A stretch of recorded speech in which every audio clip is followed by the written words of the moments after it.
సాధారణంగా ఎక్కడో సిటీలోనో టౌన్లోనో ఉంటూ ఉద్యోగాల వేట పేరిట తల్లిదండ్రుల నుంచి డబ్బులు పిండుకునే జాతిరత్నాల గురించి వినే ఉంటారు.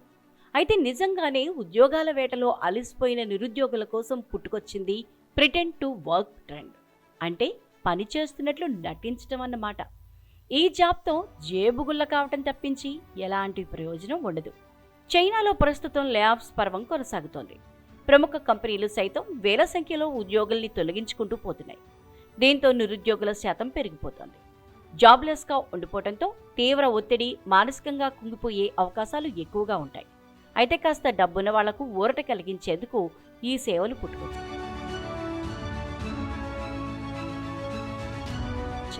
కొంత డబ్బు చెల్లించిన మీకు ఆఫీస్ స్పేస్ ప్రొవైడ్ చేస్తారు. అంటే ఒక ఆఫీస్ ఏర్పాటు చేసి అందులో మీకు కుర్చీ, టేబుల్, కంప్యూటర్ లాంటివి సెటప్ చేసి ఉద్యోగి అనే గుర్తింపు అందిస్తారు. అంతేకాదు ఆ పని వేళల్లో మధ్యలో భోజనం, కాఫీ, టిఫిన్లు, స్నాక్స్, జ్యూస్లు వగేరా లాంటివి కూడా అందిస్తారు. మీరు చెల్లించే డబ్బును బట్టి మీ పొజిషన్, ఇతర సేవలు అందిస్తారు. ఒకవేళ ఎక్కువ చెల్లిస్తే ఏకంగా ఆ కంపెనీకి బాస్ పొజిషన్లోనే కూర్చోబెడతారు. అలాగని మీకు అక్కడ పనప్ప చెప్తారనుకుంటే పొరపాటే.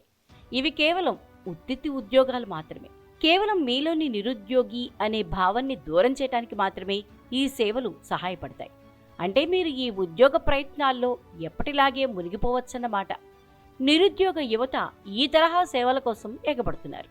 అయితే ఈ ప్రిటెండ్ టు వర్క్ పై విమర్శలు వెల్లువెత్తుతున్నాయి. దీనివల్ల మోసాలు పెరిగిపోవచ్చని పలువురు అంటున్నారు.